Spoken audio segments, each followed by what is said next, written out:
जय हिंद प्यारे बच्चों, कैसे हैं आप लोग। उम्मीद है अच्छे होंगे और अपनी पढ़ाई को बहुत ही बढ़िया तरीके से कर रहे होंगे। तो मेरे सभी प्यारे बच्चों को गुड इवनिंग, राधे राधे, जय श्री राम, जय हिंद, वंदे मातरम। प्यारे बच्चे, क्लास शुरू हो चुकी है और इस क्लास में प्यारे बच्चे हम चैप्टर नंबर 4 के बारे में, ठीक ना, चैप्टर नंबर 4 के बारे में पूरे डिटेल में प्यारे बच्चे अध्ययन करते हुए चले आ रहे हैं। तो आज की क्लास नंबर 3 है और इस क्लास में प्यारे बच्चे हम लोग आज की क्लास में पढ़ने वाले हैं अभिक्रिया का वेग नियम। क्या पढ़ने वाले हैं? अभिक्रिया का वेग नियम। और जैसा कि पिछली क्लास में प्यारे बच्चे हमने पढ़ाया आपको अभिक्रिया का वेग क्या है, अभिक्रिया के वेग से संबंधित जितने टॉपिक थे प्यारे बच्चे उसको हमने आपको कवर कराए, ठीक ना। तो आज की क्लास में प्यारे बच्चे हम आप सभी को अभिक्रिया के वेग को प्रभावित करने वाले कारक पढ़ाएंगे। क्या पढ़ाएंगे? अभिक्रिया के वेग को प्रभावित करने वाले कारक पढ़ाएंगे और फिर उसके बाद अभिक्रिया का वेग नियम पढ़ाएंगे। तो एक बार जल्दी से मुझे सभी प्यारे बच्चे बताएंगे कि आप सभी कैसे हैं और फिर उसके बाद हम अपनी क्लास को क्या करेंगे, शुरू करेंगे लेक्चर नंबर 3 में।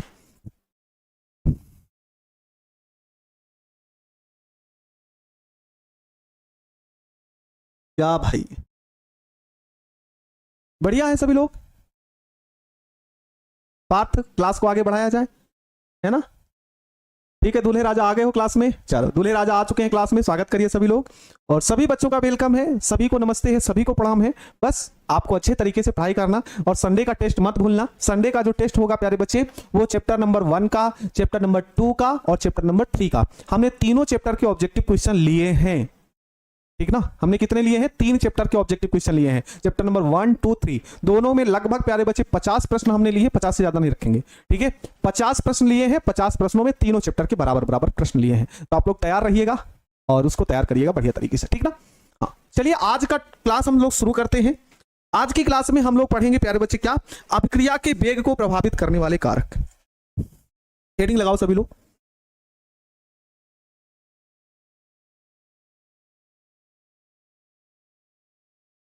अभिक्रिया के वेग को प्रभावित करने वाले कारक।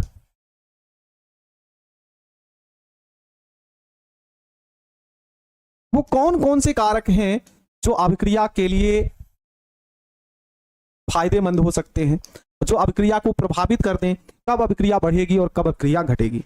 ये पूरा का पूरा क्वेश्चन प्यारे बच्चे 5 नंबर का पूछा गया है। क्वेश्चन यही पूछा गया था कि अभिक्रिया के वेग से आप क्या समझते हैं तथा इसको प्रभावित करने वाले कारक लिखिए। कुल 5 नंबर का पूछा गया, लॉन्ग क्वेश्चन है, इस बात को आप ध्यान रखिएगा। कितना देर संडे को क्लास चलेगा? 1 घंटा, तो 1 घंटा, हाँ ठीक है। तो भाई चलिए लिखते हैं अभिक्रिया के वेग को प्रभावित करने वाले कारक कौन से हैं। तो यहां लिखेंगे निम्नलिखित कारक हैं और पहले कारक की हम आपके साथ डिस्कस करेंगे। पहला कारक है प्यारे बच्चे सांद्रता का प्रभाव। सांद्रता का प्रभाव।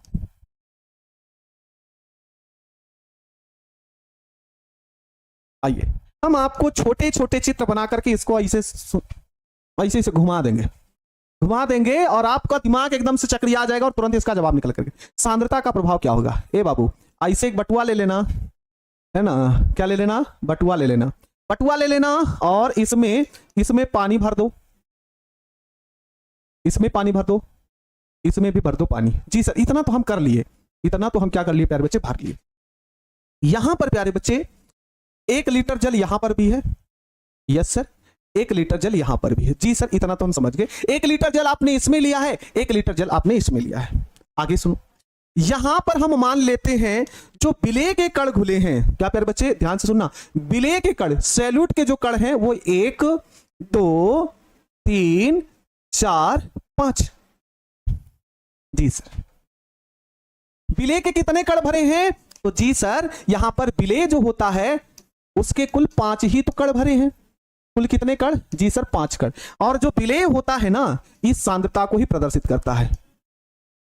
अगर हम आपसे पूछें, मोटा मोटा हम आप सभी से पूछें कि प्यारे बच्चे आप सभी बताओ यहां पर इस विलयन की सांद्रता कितनी है, तो आप मुझे जवाब दे देना सर 5 है। सिर्फ समझने के लिए है, समझने के लिए, ठीक है। यहां पर कितना है, आपसे पूछे कि मोटा मोटा यहां पर विलय की सांद्रता कितनी, तो आप सर जवाब देना 5, ठीक है। अब हम क्या कर रहे हैं? अब हम इसकी सांद्रता को बढ़ा रहे हैं। सांद्रता मीन्स प्यारे बच्चे समझ रहे ना, विलय की मात्रा। किसकी मात्रा बढ़ा रहे हैं? विलय की मात्रा को बढ़ा रहे हैं।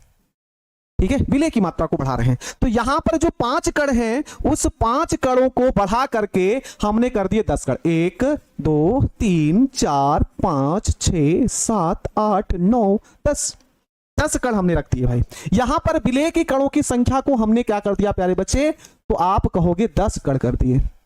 हमने सांद्रता को क्या कर दिया, बढ़ा दिया। यस या नो? Yes sir. हमने पहले सांद्रता ली थी 5, अब हमने सांद्रता ले ली 10, अर्थात पहले विलय के कण थे 5, अब विलय के कण हो गए 10। हमने सांद्रता को बढ़ा दिया रे बाबू। अब क्या होगा, अब क्या होगा ध्यान से समझिएगा। आप देखोगे ध्यान से, आप यहां पर देखोगे इस वाले में, तो जो कण है वो दूर दूर है। कण क्या है, दूर दूर। और जब कण दूर दूर है तो उनको टकराने में समय लगेगा। यस या ना? होगा ना? कण क्या है, दूर दूर है, तो उनको टकराने में क्या लगेगा प्यारे बच्चे, समय लगेगा। ठीक है, लेकिन यहां पर प्यारे बच्चे कण 10 हैं, जिस कारण यहां पर कण पास पास आ गए हैं। कण क्या आ चुके हैं, पास पास आ चुके हैं। जब कण पास पास आ गए तो टकराएंगे भी जल्दी जल्दी से। क्या होंगे प्यारे बच्चे, टकराएंगे भी जल्दी जल्दी। Yes sir. और जब टकराएंगे, जिसमें कण जितनी जल्दी टकराएं, जिसमें कण जितनी जल्दी टकराएं, उसमें अभिक्रिया का वेग उतना ही ज्यादा होगा, अभिक्रिया जल्दी होगी। जिसमें कण जल्दी जल्दी टकराएं, जितनी ज्यादा से जल्दी जल्दी टकराएंगे, जितना तेजी से टकराएंगे, अभिक्रिया उतनी जल्दी होगी, अभिक्रिया का वेग उतना ज्यादा होगा। बोलो समझ में आया? अर्थात सांद्रता बढ़ाने पर अभिक्रिया का वेग बढ़ जाता है। समझे? सांद्रता बढ़ाने पर अभिक्रिया का वेग बढ़ जाता है।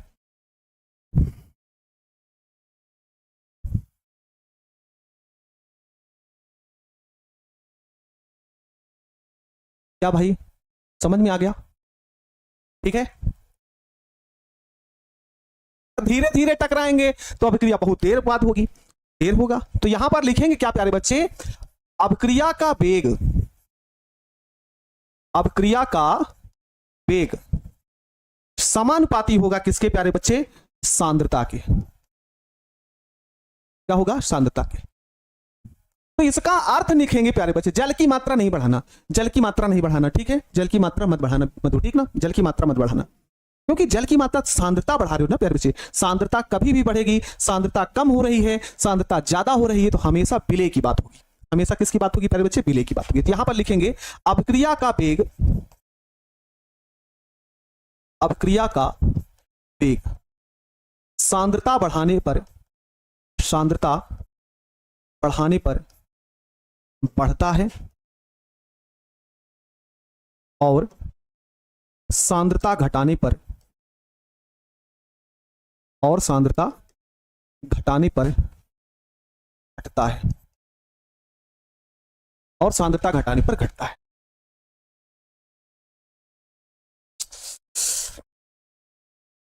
एक कह रहा सर 20 कण क्यों नहीं ले, तुम्हारा मन, तुम ले लो 20 कण ले लो, तुम 30 कण ले लो, 40 कण ले लो, 50 कण, कुछ भी ले लो।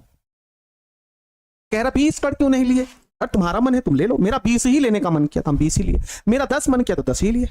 चलो भाई, अगला तो हो गया, अगला पढ़ते हैं प्यारे बच्चे, ताप का प्रभाव।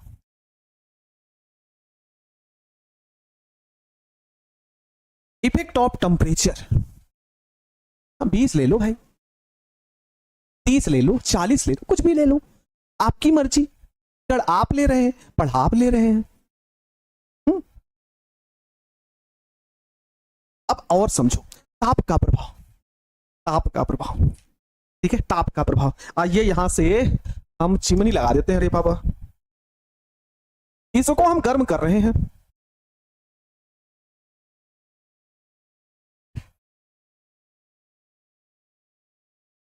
अब इसको गर्म करना है।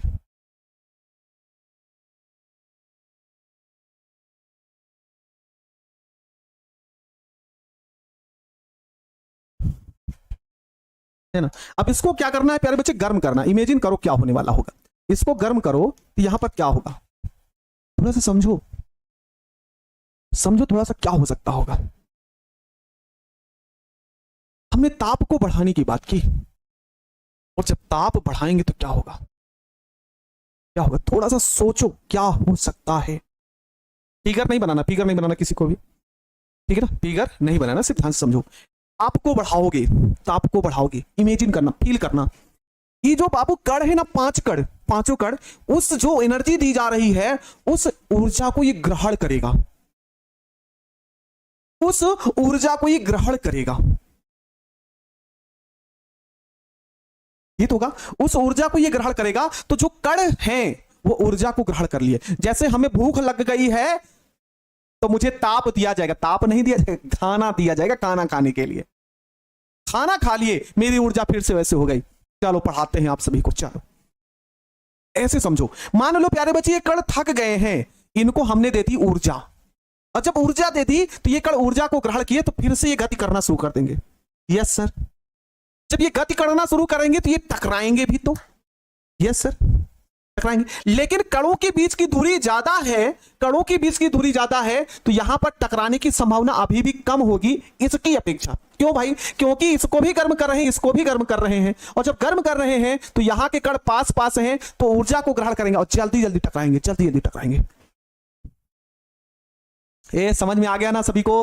अर्थात प्यारे बच्चे, ताप को बढ़ाओगे, ताप को बढ़ाओगे तो कण जल्दी टकराएंगे, ऊर्जा को ग्रहण करेंगे। क्योंकि कण जो होते हैं ताप बढ़ाने पर उनकी गतिज ऊर्जा बढ़ जाती है, गतिज ऊर्जा बढ़ जाती है, जिससे वो टकराएंगे, जल्दी जल्दी टकराएंगे और अब क्रिया का वेग बढ़ जाएगा। बस यही लिखना है ना? यही आप सभी को लिखना है। क्या होगा? ताप को बढ़ाओगे तो क्या बढ़ेगी? अणुओं की गतिज ऊर्जा, अणुओं की गतिज ऊर्जा भी क्या हो जाएगी रे बाबू? बढ़ जाएगी। और जब गतिज ऊर्जा बढ़ेगी तो टकराने की संभावना ज्यादा होगी, टक्कर की संख्या क्या होगी? ज्यादा होगी। टक्कर की क्या होगी प्यारे बच्चे? संख्या ज्यादा होगी, जिससे जिससे अभिक्रिया का वेग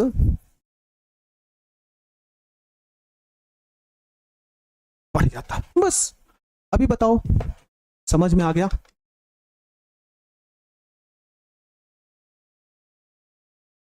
नहीं समझ में आया? समझ में आना चाहिए भाई, कैसे नहीं समझ में आ रहा? सिंपल सा है, ताप बढ़ाओगे तो अणुओं की गतिज ऊर्जा बढ़ेगी, जो कण दूर दूर है वो ऊर्जा को ग्रहण करेंगे, जिससे उनकी गति करने की क्षमता ज्यादा हो जाएगी। ज्यादा हो जाएगी तो आपस में टकराएंगे भी ज्यादा, और टकराएंगे तो अभिक्रिया का वेग क्या हो जाना चाहिए प्यारे बच्चे? बढ़ जाना चाहिए। ये सारे क्वेश्चन आप सभी से पूछा गया है प्यारे बच्चे, इस बात को ध्यान रखिएगा, ठीक है ना? ये सभी क्वेश्चन पूछे गए हैं कि ताप बढ़ाने पर अभिक्रिया के वेग पर क्या प्रभाव पड़ता है। साथ ही साथ प्यारे बच्चे, आप सभी से यह भी प्रश्न पूछा गया है ऑब्जेक्टिव में कि किसी अभिक्रिया का वेग सांद्रता बढ़ाने पर कैसा प्रभाव डालता है। ठीक है, दोनों में सेम होगा। चलिए आइए हम अगले पॉइंट की ओर बढ़ते हैं प्यारे बच्चे। दाब का प्रभाव क्या है प्यारे बच्चे? दाब का प्रभाव, इफेक्ट ऑफ प्रेशर। इस दाब का क्या प्रभाव होगा? सर आप किस बुक से पढ़ा देते हैं? अरे ये सब का सब प्यारे बच्चे एनसीईआरटी बुक में क्वेश्चन पूछा गया है, ठीक है ना? हाँ, अब ध्यान सुनो। दाब का प्रभाव, दाब का प्रभाव क्या हुआ सर? है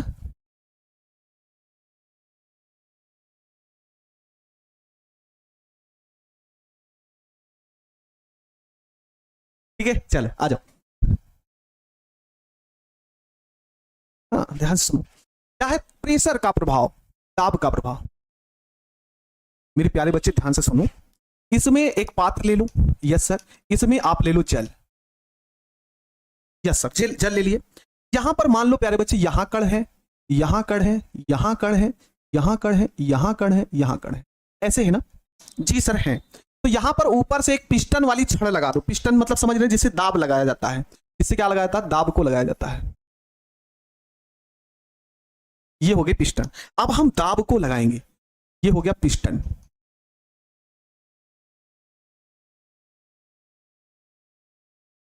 हाँ ठीक है, सुनिए, ध्यान सुनो, ध्यान से सुनो, कैसे लिखेंगे। अब इस पर हम पिस्टन की सहायता से इस पर क्या लगाएंगे? दाब लगाएंगे। अभी तो मान लो दाब इतना है, अभी तो मान लो दाब यहां तक है। इमेजिन करना, थोड़ा सा ध्यान से समझना प्यारे बच्चे। पिस्टन थे तो आयतन यहां तक था, इसका वॉल्यूम जो घेरा गया स्थान है ये प्यारे बच्चे यहां तक था। यस या नो? जो आयतन था प्यारे बच्चे यहां तक है, यहां तक। लेकिन अब क्या करेंगे हम यहां पर? अब हम यहां पर क्या करेंगे? इस पिस्टन के द्वारा, इस पिस्टन के द्वारा हम दाब को बढ़ाएंगे। इस पिस्टन के द्वारा क्या लगाएंगे हम लोग, दाब को बढ़ाएंगे, और जब दाब को बढ़ाएंगे तो क्या होगा, यहां पर ध्यान से समझिए।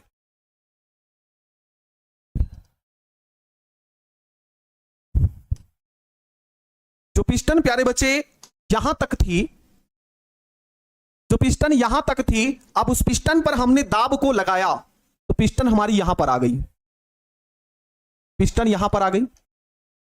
अर्थात पहले आयतन प्यारे बच्चे मेरा यहां तक था, अब आयतन यहां तक है, घेरा गया स्थान यहां तक है।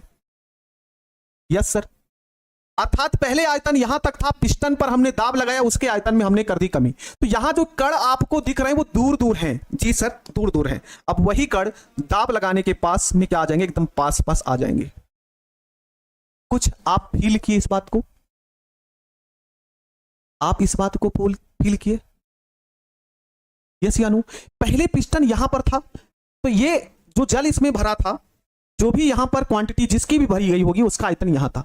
इसके कण चारों तरफ फैले हुए नजर आ रहे थे, चारों तरफ। लेकिन हमने क्या किया प्यारे बच्चे, इस पिस्टन की सहायता से इस पे हमने प्रेशर को लगाया, दाब को लगाया। तो प्रेशर लगाने पर, दाब को बढ़ाने पर उसके आयतन में होती है कमी। तो आयतन पहले यहां था, अब आयतन यहां पर हो गया। तो यहां पे जो कण दूर दूर थे प्यारे बच्चे वो और भी पास आ जाएंगे, और जब पास आएंगे, जब वो पास कण आ गए तो स्वाभाविक सी बात है अभिक्रिया आगे बढ़ जाएगी। हेमंत मेरे राज प्यारे बच्चे, आप हमेशा कमेंट यही करते हैं, मुझे नहीं समझ में आया। आप सिर्फ और सिर्फ एक कमेंट को कॉपी पेस्ट करना जानते हैं, बात को समझना नहीं चाहते हैं। मेरे सर के ऊपर से चला गया, इसका मतलब आप इस बात को नहीं समझे कि गुरुजी आपको क्या बताना चाहते। इतना कोई दोस्त नहीं करेगा, अभी भी बता रहे हैं, इसका मतलब आप समझना नहीं चाहते। आखिर हमने आपको क्या, कैसी भाषा में पढ़ाई। हम कमेंट आपका देखते हैं इसलिए ऐसा बोलते हैं, मुझे कुछ ऊपर ऊपर चला गया। क्या ऊपर चला गया भाई, पिस्टन पहले यहां पर थी, आयतन इतना भरा था, अब इस पिस्टन को हम दाब लगा रहे हैं, तो दाब लगाने पर आयतन में होती कमी, है ना, आयतन में क्या होती कमी। तो आयतन यहां पर आ गया, तो ये जो कण दूर दूर थे वो पास पास आ गए, बस। बोलो क्लियर है, आगे बढ़े। ये तो होगा, इसका मतलब क्या हुआ, ध्यान से समझना क्या क्या कंडीशन हुई होता है बच्चे।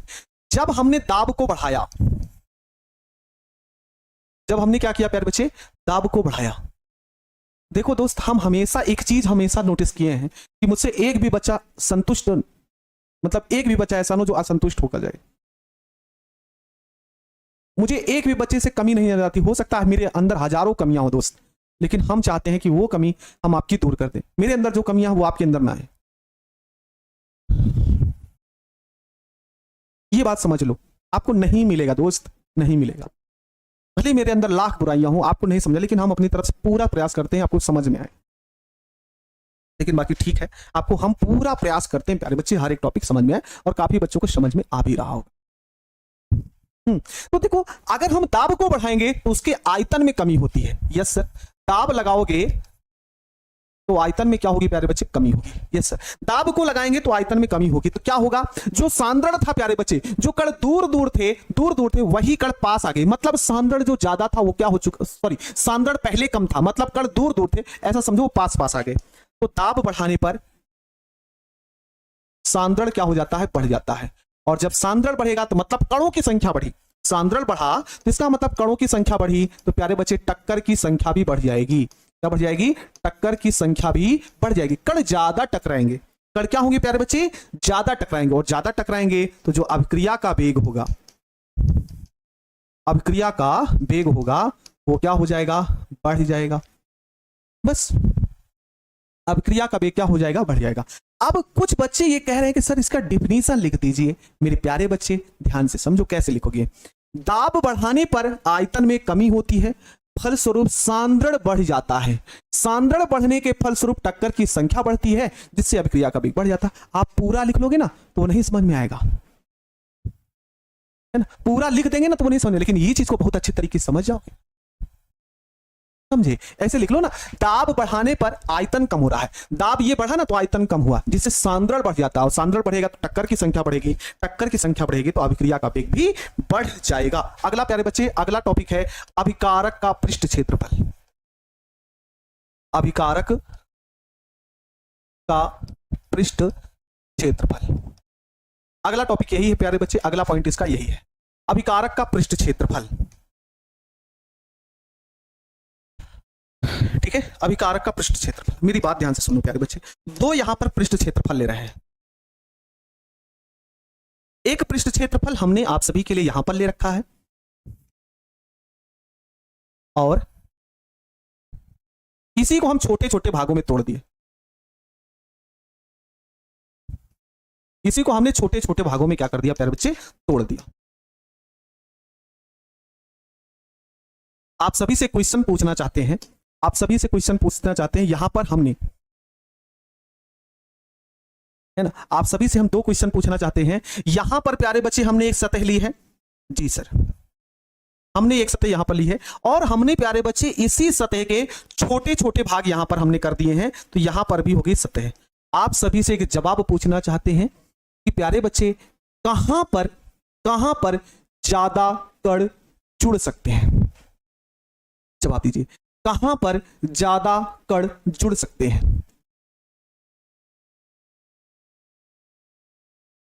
चलिए बताइए, कहां पर कण ज्यादा जुड़ सकते हैं। अंकुश कह रहे हैं सर हरे वाले पर, नहीं समझे, ठीक है बादल, किस पर, यहां वाले पर, हरे वाले पर, ये छोटे छोटे भागों पर, छोटे छोटे भागों पर, पीले वाले छोटे छोटे खंड। आप ऐसा समझो प्यारे बच्चे, ये मेरा फोन है, जी सर, ये मेरा फोन है, अगर कण जुड़ना चाहेंगे तो इसके ऊपरी सतह पर यहां जुड़ सकते हैं, यस सर, इसको क्या कर सकते हैं, यहां जुड़ सकते हैं, इसके पिछले साइड पर जुड़ सकते हैं, इसके चारों तरफ जुड़ सकते हैं। लेकिन ध्यान सुनो, जब हम इसको खोल दें, इसी को हम काट दें, इसी को पलट दें, ऐसा समझो, इसको पूरा पुर्जा पुर्जा खोल दें और फैला दें, तो बताओ कहां जुड़ेगा। तो जब ये जुटा था तब नहीं जुड़ेगा, जब एक साथ मिला था तो उतना ज्यादा नहीं जुड़ेगा, जब इसको हम अलग अलग कर देंगे, जब इसको हम अलग अलग कर देंगे, समझ रहे ना। मतलब प्यारे बच्चे, अगर यहां पर कण इतना जुड़ रहे हैं इस तरीके से, तो छोटे छोटे खंडों में अगर हम इसको तोड़ दें, है ना, छोटे छोटे खंडों में तोड़ दें तो यहां पर कण ज्यादा जुड़ेंगे, है ना, यहां पर कण क्या होंगे प्यारे बच्चों, ज्यादा जुड़े। इसका मतलब पृष्ठीय क्षेत्रफल बढ़ा दिया जाए, क्या बढ़ा दिया जाए, पृष्ठीय क्षेत्रफल बढ़ा दिया जाता है ना, उसी को भाई एरिया बढ़ा दिया गया, और जैसे ही पृष्ठीय क्षेत्रफल बढ़ाया गया तो वहां पर जुड़ने वाले कणों की संख्या में क्या होती है, वृद्धि होती है ना, यहां पर ज्यादा जुड़ेंगे, तो इसका मतलब पृष्ठीय क्षेत्रफल ज्यादा होगा, पृष्ठ ज्यादा होंगे तो अभिक्रिया का वेग भी ज्यादा होगा, ठीक है। हाँ, ये तो यहां पर क्या हो जाएगा प्यारे बच्चे, पृष्ठ क्षेत्रफल अधिक, पृष्ठ क्षेत्रफल अधिक, पृष्ठ क्षेत्रफल अधिक, तो अभिक्रिया का वेग भी क्या होगा, अधिक होगा, अभिक्रिया का वेग अधिक होगा। चलिए, अगर आप सभी को यहां तक हर बात समझ में आ चुकी होगी तो मुझे एक बार बता दीजिएगा और फिर उसके बाद हम आगे बढ़ेंगे। अच्छा, तुमको राजीव राज ऑफिशियल बहुत ज्यादा पता है रे बाबू, ABD रहमान, अच्छा समझ में आ गया सर। फिगर बनाना नहीं, फिगर नहीं बनाना, ठीक है अरविंद बाबू, थैंक यू। अच्छा गौतम, जाओ तुम ठीक है, फोटो बना होगा, फोटो बनाओ मतलब, हाँ नंबर दे सकते हैं, नंबर दे सकते हैं, समझ में आ गया भाई ठीक है विपिन, क्या दिक्कत है बताओ। बोर्ड में कैसे लिखेंगे, ऐसे लिख दोगे ना, बोर्ड में एक क्वेश्चन आपसे सिंपल सा पूछा जाएगा, बस हेडिंग लगाना पृष्ठ का क्षेत्रफल, सिंपल सा लिख देना, पृष्ठ क्षेत्रफल बढ़ाने पर अभिक्रिया का वेग बढ़ जाता, खत्म। दाब के प्रभाव में आप यही लिखना है कि दाब बढ़ाने पर आयतन कम होता है, जिसके फलस्वरूप सांद्रण बढ़ जाता है, जिसके फलस्वरूप टक्कर की संख्या बढ़ती है, फलस्वरूप अभिक्रिया का वेग बढ़ जाता है। बस ये टॉपिक समझ में आ गया दोस्त, एक एक पॉइंट समझ में आ गया। आइए हम अगले टॉपिक की ओर बढ़ते हैं। अगला टॉपिक मुझसे क्या पूछ रहा है, अभिक्रिया का वेग नियम। क्या लिखेंगे भाई, हेडिंग लिखो भाई, अभिक्रिया का वेग नियम, अभिक्रिया का वेग नियम। तो क्या होगा भाई, इसका क्या होगा, इसका rate law of reaction, important topic है प्यारे बच्चे, आप सभी इसको मस्ती के साथ बिल्कुल मत पढ़ना, हर एक पॉइंट को समझना, हर एक पॉइंट को अच्छे तरीके से क्लियर करना, या नीतू कुमारी कह रही 1 महीने से डाउट क्लियर नहीं हुआ। मेरी प्यारी बच्ची, आप जा करके केमिस्ट्री वाले सेशन में जाइएगा तो लगभग हर एक बच्चे का डाउट है। काफी बच्चों का आते रहते हैं, हो सकता है कि ध्यान ना गया हो, लेकिन अगर आपका है तो अभी जाकर हम आपका डाउट क्लियर कर देते हैं, ठीक है ना। मेरे में अगर छूटा होगा तो उसके लिए सॉरी प्यारे बच्चे, अभी हम डाउट क्लियर कर देंगे बस, ठीक है। आइए हम इस पॉइंट को पढ़ते हैं, है ना। इस पॉइंट को पढ़ते हैं भाई, अभिक्रिया का वेग नियम क्या होता है। चलिए, क्या होता है प्यारे बच्चे, अभिक्रिया का वेग, लिखो मेरे साथ साथ, अभिक्रिया का वेग तथा अभिक्रिया का वेग तथा अभिकारक की सांद्रता के बीच, अभिकारक की सांद्रता के बीच संबंध दर्शाने वाले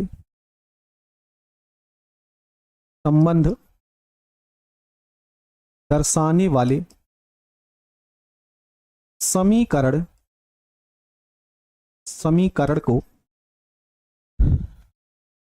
को अभिक्रिया का वेग नियम कहते हैं।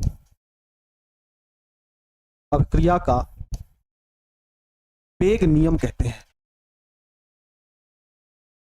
अभिक्रिया का वेग नियम कहते हैं, ठीक है प्यारे बच्चे। अभिक्रिया का वेग और अभिकारक की सांद्रता के बीच में जो भी संबंध बताने वाला समीकरण होता है उसी को हम क्या बोलते हैं, अभिक्रिया का वेग नियम कहते हैं। ठीक है विकास, तार कमेंट पर पहुंचता है, ठीक है बाबू, तार कमेंट पर पहुंचता है, आओ यहाँ ध्यान दिया, ठीक है प्रिंस, कोई बात नहीं, अच्छे से पढ़ो बच्चे, ठीक है ठीक है। तो सो संबंध दर्शाता किसके बीच में, अभिक्रिया के वेग के बीच में और अभिकारक की सांद्रता के बीच में संबंध जो भी दर्शाता है प्यारे बच्चे उसी को हम बोलते हैं अभिक्रिया का वेग नियम। तो कौन सा ऐसा समीकरण है प्यारे बच्चे, तो यहां पर याद रखिएगा, अभिक्रिया का वेग बराबर होता है, समीकरण याद रख लेना भाई, वेग स्थिरांक इंटू अभिकारक की सांद्रता, अभिकारक की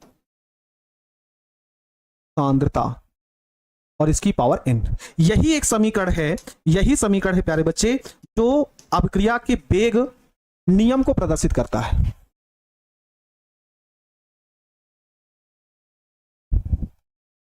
ठीक है, अच्छा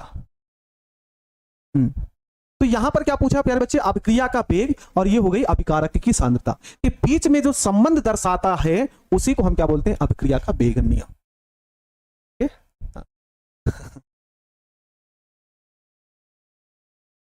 समझ गए,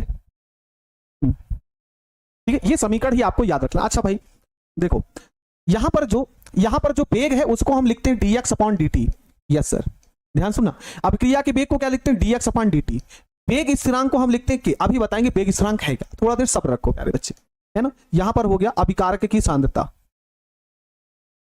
अभिकारक की सांद्रता। अब अभिकारक के स्थान पर a हो सकता है, b हो सकता है, या फिर किसी पदार्थ का मान दिया हो सकता है। अभिकारक की सांद्रता n। अब n क्या है, n बराबर होता है प्यारे बच्चे कोटि। कोटि भी अभी आपको बताएंगे, कोटि भी निकालना आपको सिखाएंगे, कोटि के बारे में भी बताएंगे। बस आप इस फार्मूले को लिख लो, आप इस फार्मूले को लिख लो बस, है ना। dx अपॉन dt अभिक्रिया का वेग है। यस सर, आगे हम बढ़े,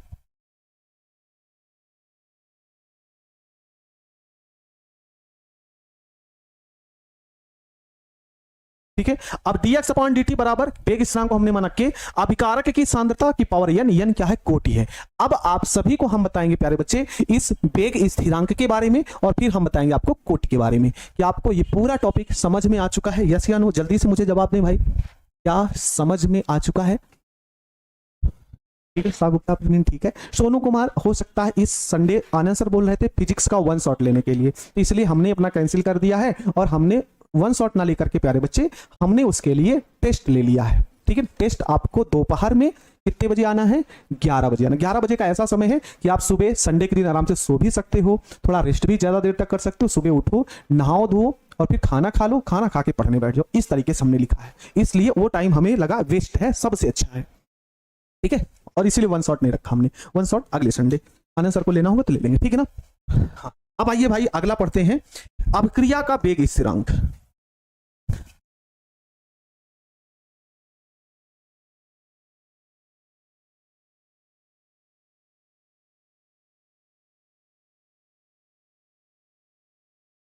अभिक्रिया का वेग स्थिरांक। तो क्या होगा भाई इसका? Rate constant of reaction, rate constant of reaction, अभिक्रिया का वेग स्थिरांक कैसे निकालोगे? चुटकियों में निकालना सिखा देंगे आपको, समझ में आया ना? हम चुटकियों में निकालना सिखा देंगे भाई। कैसे निकालोगे आइए हम दिखा दें। टेस्ट का टाइम सब 11 बजे, 3 के 11 बजे यूट्यूब पर मिलिएगा बढ़िया तरीके से। एक जहां 4-5 टेस्ट लिए ना, आपको सारा डाउट क्लियर हो जाएगा, है ना? आपको परेशान बिल्कुल मत होना, ठीक है? आइए भाई बात करते हैं। माना एक अभिक्रिया इस प्रकार है, ध्यान से सुनो। माना मैथ वाले बच्चे हैं, आप भी मैथ वाले, बायो वाले क्या करेंगे? बायो वाले भी मान लेना, ठीक ना? समझे? बायो वाले, हाँ। गौरव कुमार कह रहे हैं गुरुजी हमारा जान पहचान नहीं। कहां जान पहचान? इतना दिन से देख रहा, अभी हमको पहचाने नहीं है गौरव? ठीक है नीतीश, अच्छी बात है प्यारे बच्चे। ठीक है, हर संडे को, ठीक है मुर्तिजा, हर संडे को रहेगा भाई। देखो अभिक्रिया के वेग की अगर हम बात करें तो कैसे निकालोगे भाई? बहुत आसान है यार, बहुत आसान। तो माना एक अभिक्रिया इस प्रकार है, माना एक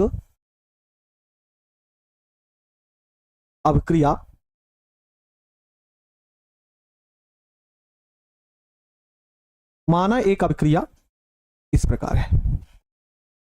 ये ए हो गया प्यारे बच्चे। जी सर, ये किस में बदल रहा? उत्पाद में, उत्पाद में।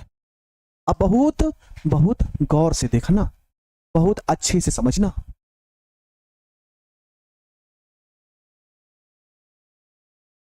बहुत अच्छे से समझना। एन क्या है प्रीति बताए तो कोटिया, अभी थोड़ा सा ध्यान से क्या बोल रहे हैं। यदि मान लो प्यारे बच्चे t बराबर 0, तो हमने आपसे बताया था कि t बराबर अगर 0 है तो वह प्रारंभिक वेग, अर्थात अभी अभिक्रिया प्रारंभ नहीं हुई है, ठीक है ना? हाँ, तो t बराबर हमने 0 माना, इसका मतलब अभी प्रारंभिक वेग की बात हो रही है और प्रारंभिक वेग में अभी कोई रिएक्शन नहीं हुई है, अभिक्रिया कुछ नहीं। तब इसकी वैल्यू प्यारे बच्चे सिर्फ कितनी है? a। तो जब कोई प्रारंभिक t बराबर 0 है, अभी कोई अभिक्रिया हुई ही नहीं, तो उत्पाद कितना होगा प्यारे बच्चे? 0 होगा। प्रोडक्ट कितना होगा? 0 होगा। लेकिन t समय बाद, कुछ समय बीत जाए, 1000 साल बीत जाए, मजाक के रूप में 1000 साल बाद, है ना? अर्थात t समय बाद प्यारे बच्चे इस एक ही सांद्रता से x की मात्रा में कमी हो जाती है। अभिक्रिया होती है तो इसमें कुछ ना कुछ कमी होगी और इसमें कुछ ना कुछ क्या होगी? वृद्धि होगी। कल भी आपको सिखाए थे हम, कल भी तो हमने आपको सिखाया था क्या? कि एक ही सांद्रता में होती है कमी और उत्पाद की सांद्रता में होती है वृद्धि, बस। तो इसी समय बाद इसमें x की कमी हो गई और इसमें क्या होगी प्यारे बच्चे? वृद्धि। अब आओ, आपने 11th में एक नियम पढ़ा होगा, जिस नियम का नाम है प्यारे बच्चे द्रव्यानुपाती क्रिया नियम से। द्रव्यानुपाती क्रिया नियम से, जी सर। द्रव्यानुपाती क्रिया का नियम आप सभी ने पढ़ा होगा। उसमें आपको यह बात सिखाई गई होगी क्या भाई? कि किसी अभिक्रिया की जो दर होती है, रासायनिक अभिक्रिया का जो द्रव्यानुपाती क्रिया का नियम है, उसको हम बता रहे हैं। क्या बोल रहे हैं प्यारे बच्चे? किसी रासायनिक अभिक्रिया करने की जो दर होती है वो अभिकारक की सांद्रता के समानुपाती होती है, ठीक है? बोलो, समझ में आया? अभी जो हमने बोला वो समझ में आया? द्रव्यानुपाती क्रिया का नियम क्या है? द्रव्यानुपाती क्रिया का नियम यही कहता है कि किसी रासायनिक अभिक्रिया की जो दर होती है वो अभिकारक की सांद्रता की समानुपाती होती है, बस सिंपल सा है। क्लियर? तो इसका मतलब क्या हो गया? इसका मतलब तो ये हो गया, अभिक्रिया का वेग कैसे लिखते हो? dx/dt। क्या होता है? dx/dt। ये समानुपाती होता है किसके प्यारे बच्चे? अभिकारक की सांद्रता के। अभिकारक कौन है? a है। तो हमने यहां पर लिख लिया प्यारे बच्चे क्या? a। बोलो कितना सिंपल सा है? बोलो, हमने सिंपल सा समझा दिया ना, बता दिया ना, ठीक है? यही तो बताए भाई, क्या बताए? कि अभिक्रिया करने की जो दर होगी वो अभिकारक की सांद्रता की क्या होगी प्यारे बच्चे? समानुपाती होगी, बस सिंपल सा है। आगे देखो, हमने लिखा अभिक्रिया की दर dx/dt। समानुपाती का चिन्ह कभी भी हटता है तो एक स्थिरांक आता है, उस स्थिरांक में हमने लिख लिया k, और ये प्यारे बच्चे क्या हो गया? a हो गया। आइए इधर देखते हैं, इधर देखते हैं प्यारे बच्चे क्या होगा। यहां पर पूरा मान लिख लेते हैं। यहां पर dx/dt बराबर होगा k इंटू प्यारे बच्चे a। यही तो लिखे हैं भाई। जी सर, यही लिखा गया है। तो dx/dt बराबर होगा k। अब यहां पर a क्या है? ए क्या है, तो ए का मान टी समय बाद कितना है, ए टी समय बाद ए की वैल्यू कितनी है सर, ए माइनस एक्स है, हमने लिख लिया ए माइनस एक्स, बस सिंपल सी बात है। अब यहां पर हम मान लेते हैं, चूंकि हम मान रहे हैं अपनी तरफ से, हम डिफिनीशन बनाने के लिए हम मान रहे हैं, तो चूंकि ए माइनस एक्स जो सांद्रता है उसको हमने मान लिया प्यारे बच्चे 1 मोल प्रति लीटर, क्या मान लिया 1 मोल प्रति लीटर। और जब हम 1 मोल प्रति लीटर मान लेंगे तो यहां पर होगा dx अपॉन dt बराबर प्यारे बच्चे क्या आ जाएगा k, बोलो k आएगा ना, इसकी वैल्यू तो एक ही हो जाएगी, तो हट ही जाएगा, तो dx अपॉन dt बराबर क्या आ जाएगा प्यारे बच्चे k हो जाएगा, dx अपॉन dt बराबर क्या हो जाएगा।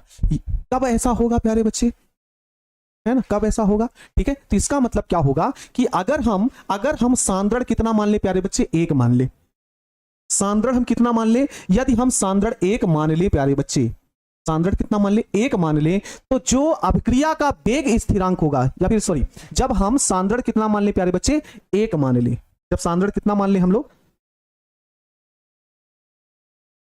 क्या भाई पूरा मिट गया, अच्छा आ गया, ठीक है। जब हम सांद्रण कितना मान ले प्यारे बच्चे 1 मान ले, तो 1 मान लेंगे तो जो अभिक्रिया का वेग होगा, अभिक्रिया का वेग dx अपॉन dt वो किसके बराबर होगा, वेग स्थिरांक के बराबर होगा। यही है आपका क्या प्यारे बच्चे, वेग स्थिरांक के।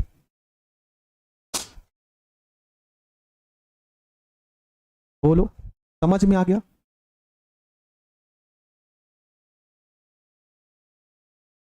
याद हुआ। a माइनस एक्स कहां गया, a माइनस एक्स को बराबर हमने कितना मान लिया 1, तो इसकी वैल्यू तो प्यारे बच्चे 1 हो गई, तो हट ही गया, तो dx अपॉन dt बराबर कितना आ गया 1। एक बार पूरा फिर से समझो, है ना, ध्यान से सुनो क्या कह रहे हैं भाई। वेग स्थिरांक को आपको ज्ञात करना, क्या निकालना है प्यारे बच्चे, वेग स्थिरांक कैसे निकलता है, माना एक अभिक्रिया इस प्रकार, हमने अभिक्रिया मान ली प्यारे बच्चे, यदि हम t बराबर समय 0 मानते तो इसकी मात्रा a होती है, इसकी मात्रा 0, क्योंकि अभी कोई अभिक्रिया नहीं हुई है। लेकिन अगर हम समय क्या मान ले, t मान ले, t समय बाद कुछ समय जब व्यतीत होता है तो इसकी मात्रा से x मात्रा निकल जाती है, तो x मात्रा की यहां पे क्या होगी प्यारे बच्चे, वृद्धि होती है। तो द्रव्यानुपाती क्रिया के नियम से, तो द्रव्यानुपाती क्रिया का नियम कहता है जो अभिक्रिया की दर होती है, अभिक्रिया की दर मतलब dx अपॉन dt, ये समानुपाती होगी किसकी, अभिकारक की सांद्रता की। तो अभिकारक क्या है प्यारे बच्चे, a, सांद्रता हमने ली, dx अपॉन dt समानुपाती a की सांद्रता। समानुपाती का चिन्ह कभी भी हटता है तो एक स्थिरांक आता है, वह स्थिरांक यहां पर क्या हो गया प्यारे बच्चे, k हो गया, dx अपॉन dt बराबर k इंटू a हो जाएगा। यस सर, ये तो हो गया। अब क्या होगा, ये पूरी वैल्यू यहां पर रख लिए, t समय बाद a की सांद्रता कितनी है, a माइनस एक्स है, बस इतना रख लिया। अब क्या करना है, x की जगह कुछ भी ले सकते हो, x की जगह आप कुछ भी ले सकते हो। तो हमने क्या माना, a माइनस एक्स बराबर हमने माना 1 मोल प्रति लीटर। जब 1 मोल प्रति लीटर को हम a माइनस एक्स की जगह 1 रखेंगे तो ये 1 हो गया, तो यहां पर हो गया k, dx अपॉन dt बराबर क्या हो जाएगा, k आ जाएगा। अर्थात प्यारे बच्चे हम परिभाषा बनाने के लिए लिख रहे हैं, हम परिभाषा डिफिनीशन लिखने के लिए हमने यहां पर किया, ठीक है। तो यहां पर क्या होगा, ये k हो जाएगा, तो k क्या है, वेग स्थिरांक, यही k क्या है वेग स्थिरांक। ये कब आएगा, जब हम सांद्रण इकाई माने, सांद्रण कितना माने 1, तो एकांक सांद्रण पर जो अभिक्रिया का वेग होगा, एकांक सांद्रण पर जो क्या होगा, अभिक्रिया का वेग होगा, वही अभिक्रिया का वेग स्थिरांक कहलाता है। वही क्या कहलाता है प्यारे बच्चे, अभिक्रिया का वेग स्थिरांक कहलाता है। बस डिफिनीशन बनाए, डिफिनीशन बनाते हैं, ठीक है। आइए इसकी डिफिनीशन बना देते हैं, ठीक है। डिफिनीशन क्या होगी प्यारे बच्चे, स्थिर ताप पर इकाई सांद्रण में होने वाला, है ना, स्थिर ताप पर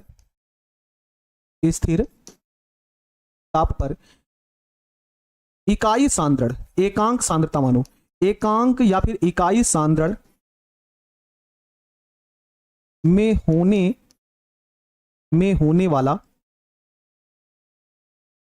वाला वेग परिवर्तन, है ना, यही तो है भाई, इकाई सांद्रण में होने वाला क्या प्यारे बच्चे, वेग परिवर्तन, होने वाला अभिक्रिया का वेग परिवर्तन, या फिर अभिक्रिया का वेग, ऐसा भी लिख सकते हैं, होने वाला इकाई सांद्रण में होने वाला अभिक्रिया का वेग परिवर्तन, अभिक्रिया का वेग स्थिरांक कहलाता है, अभिक्रिया का वेग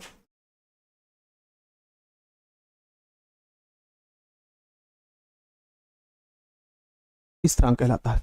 बताइए, इकाई सांद्रण में होने वाले अभिक्रिया के वेग में परिवर्तन को अभिक्रिया का वेग स्थिरांक कहते हैं, अभिक्रिया का वेग स्थिरांक कहता है। dx क्या है प्यारे बच्चे, है ना, dx सुनो, जो ये dx अपॉन dt है ना, ये अभिक्रिया के वेग को प्रदर्शित करता है, ठीक है।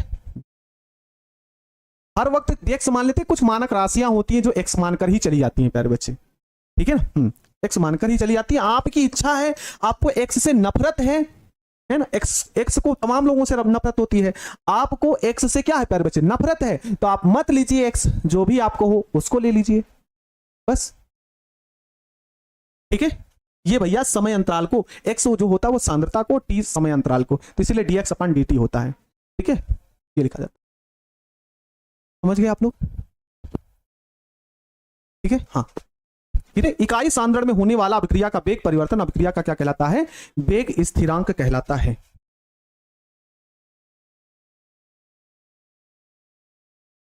हाँ, एक्स से नफरत नहीं होगी, एक बहुत अच्छी थी। अच्छा तुम लोग वहां पहुंच गए, क्या बात है भाई तुम लोग बहुत तेज हो। आइए आगे बढ़ते हैं। ये वाला टॉपिक इंपॉर्टेंट है, ये वाला टॉपिक क्या है प्यारे बच्चे, इंपॉर्टेंट है, जिसे हम बोलते हैं अभिक्रिया, या फिर ऐसा सीधे लिखो वेग स्थिरांक की इकाई। इंपॉर्टेंट है, आपके पेपर में ऑब्जेक्टिव की तरीके से कम 4 से 5 बार पूछा गया है ये क्वेश्चन। अब वेग स्थिरांक का इकाई, जिसे हम बोलते हैं वेग स्थिरांक का मात्रक, ये आपके पेपर में एक बार नहीं प्यारे बच्चे, कईयों बार पूछा गया, 4 से 5 बार पूछा गया है।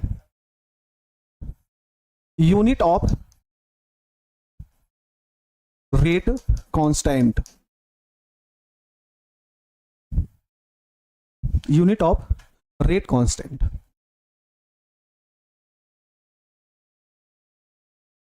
ठीक है। चलिए शुरू करें, कितना टाइम हो रहा भाई, अच्छा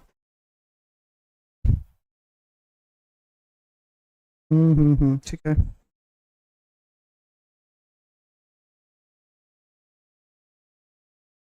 नहीं नोट्स नहीं लिखना है ना सीमा, नहीं लिखना उसको, नोट्स जो क्लास में वही बनाओ, ठीक है। ये चैप्टर खत्म हो जाएगा जल्दी जल्दी जल्दी खत्म करेंगे इसको, 10 दिन से कम ही खत्म हो जाएगा, इसी महीने में हो सकता है खत्म हो। चलिए आगे बढ़े। अब से 50 क्वेश्चन रखेगा, 50 क्वेश्चन रहेगा, ठीक है। इस क्वेश्चन को कल ही कवर करते हैं भाई, अभिक्रिया के वेग स्थिरांक की इकाई, क्योंकि इंपॉर्टेंट है और थोड़ा भी जल्दी जल्दी बताएंगे, फिर आप चिल्लाएंगे सर छुट्टी कर दीजिए। इस टॉपिक को हम कल ही कवर करते हैं, अभिक्रिया के वेग स्थिरांक की इकाई को। कैसा रहेगा, सही रहेगा। मेरा बर्थडे नहीं है, बर्थडे जब आएगा तब देखा जाएगा। हाँ हिंदी का भी क्लास है, इसलिए लेट नहीं करेंगे, आप सभी एक बार जल्दी से बता दिए। एक वन माइनस एक्स इसलिए माने वो मानक राशियां होती है प्यारे बच्चे, इसीलिए एक माना गया, ठीक ना, ठीक है। सब्जेक्टिव भी ऐड कर लेंगे जैसे भी समय रहेगा, क्योंकि क्वेश्चन थोड़ा सा ज्यादा लिए, 50 क्वेश्चन को बहुत अच्छे तरीके से कवर करने में 1 घंटे का समय, धीरे धीरे सब्जेक्टिव भी आपको याद करवा देंगे, ठीक है। तो आज की क्लास आप सभी को कैसी लगी आप लोग मुझे जरूर बताइएगा प्यारे बच्चे। चैप्टर नंबर 3 और चैप्टर नंबर 2, चैप्टर नंबर 1 सभी के टेस्ट भी अपलोड है, वहां पर भी आप लोग टेस्ट जरूर दिया करिए, ठीक है ना। और फिर जो भी टेस्ट वीकली टेस्ट होगा वो यूट्यूब पर होगा। हम 50 क्वेश्चन चैप्टर नंबर 1, 2, 3 सभी के लगभग 15 क्वेश्चन लिए हैं, आप सभी उसका भी रिवीजन करिए, एक बार नहीं, 2 बार नहीं, 3 बार, लेकिन जरूर होगा। तो आज सभी को क्लास कैसी लगी आप एक बार जरूर कमेंट करिएगा, और प्यारे बच्चे कल की क्लास में मिलते हैं नए टॉपिक के साथ। तब तक के लिए मेरे सभी प्यारे बच्चों को गुड नाइट, राधे राधे, जय श्री राम, जय हिंद, वंदे मातरम।